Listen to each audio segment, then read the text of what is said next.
রাসূল সাল্লাল্লাহু আলাইহি ওয়াসাল্লাম বলেছেন, ইন্না ইয়াউমাল জুমআতি সাইয়্যিদুল আইয়াম, ইয়াউমের জুমার আইয়াম। তো ইন্না ইয়াউমাল জুমআ, নিশ্চয় জুমার দিন, সাইয়্যিদুল আইয়াম, অন্যান্য দিন সমূহের সর্দার। সর্দার মানে নেতা। তো নেতা আর সাধারণ জনগণ বা আম জনগণ কি এক সমান? প্রধানমন্ত্রী আর প্রজা, আমি আপনি এক সমান? একজন মেম্বার চেয়ারম্যান আর আমি আপনি এক সমান? একজন ইমাম আর মুসল্লি এটা এক সমান? এক সমান না। সাইয়্যিদ, নেতা, সর্দার। তো জুমার দিন হলো অন্যান্য দিনের সর্দার। জুমার দিন অন্যান্য দিনের সর্দার। এরপরে রাসূল সাল্লাল্লাহু আলাইহি ওয়াসাল্লাম বলছেন, ওয়া আ'যামুহা ইনদাল্লাহ, আর এই জুমার দিন আল্লাহ রাব্বুল আলামিনের নিকটে শ্রেষ্ঠ দিন। আ'যামুহা ইনদাল্লাহ, আল্লাহ রাব্বুল আলামিনের কাছে শ্রেষ্ঠ দিন। কেমন শ্রেষ্ঠ? কতটুকু শ্রেষ্ঠ? রাসূল সাল্লাল্লাহু আলাইহি ওয়াসাল্লাম বলছেন, ওয়া হুয়া আ'যামু ইনদাল্লাহ মিন ইয়াউমিল আযহা ওয়া ইয়াউমিল ফিতর। এই জুমার দিন আল্লাহ রাব্বুল আলামিনের কাছে ঈদুল আযহার চাইতে, ঈদুল ফিতরের চাইতেও শ্রেষ্ঠ দিন। ওয়া হুয়া আ'যামু ইনদাল্লাহ মিন ইয়াউমিল আযহা ওয়া ইয়াউমিল ফিতর।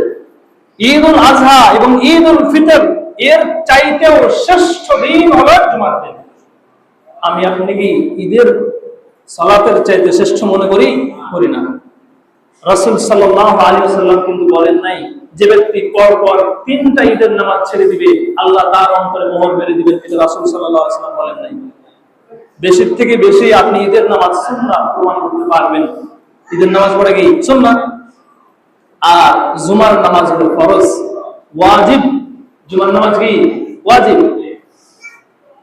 তো জুমার নামাজের ক্ষেত্রে রাসূল সাল্লাল্লাহু আলাইহি ওয়াসাল্লাম বলেছেন, মান তারাকা সালাসা জুমাইন, যে ব্যক্তি 3 জুমা ছেড়ে দিবে, তাহাউনান বিহা, তাহাউনান মানে হলো অলসতা করে, গাফলতি করে, খামখেয়ালি করে। এটা হলো তাহাউন। তাহাউনান বিহা, অলসতা করে, গাফলতি করে বা খামখেয়ালি করে কেউ যদি পরপর 3 জুমা ছেড়ে দেয়, তাহলে তবা আল্লাহু আলা কলবিহি, আল্লাহ রাব্বুল আলামিন তার অন্তরে মোহর মেরে দিবেন, তার কপালে হিদায়াত জুটবে না। আমাদের সমাজে অনেক আছেন যারা জুমার নামাজে গুরুত্ব দেন না, যারা জুমার নামাজ পড়েন না। বিশেষ করে যারা গাড়ি চালান, দেখা যায় যে গাড়ি চালাচ্ছে এদিকে নামাজ হয়ে যাচ্ছে, তার কোনো খবরই নেই, জুমার নামাজ পড়ে না ইচ্ছাকৃতভাবে।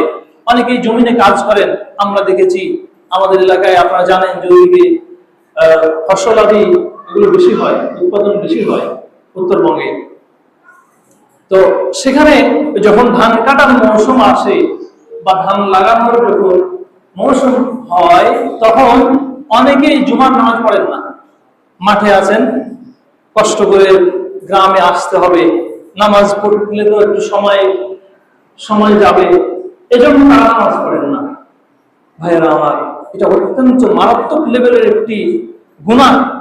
রাসূল সাল্লাল্লাহু আলাইহি ওয়াসাল্লাম বলেছেন, যে ব্যক্তি 3 জুমা ছেড়ে দিবে আল্লাহ রাব্বুল আলামিন তার অন্তরে মোহর মেরে দিবেন। রাসূল সাল্লাল্লাহু আলাইহি ওয়াসাল্লাম বললেন, ঈদুল আযহার চাইতে, ঈদুল ফিতরের চাইতেও জুমার দিন আল্লাহ রাব্বুল আলামিনের কাছে শ্রেষ্ঠ, মহান, আযম। রাসূল সাল্লাল্লাহু আলাইহি ওয়াসাল্লাম বলতে পারতেন আযমুন, আযমুন মানে মহান হয়, শ্রেষ্ঠ হয়, কিন্তু না বলে বলেছেন আযম।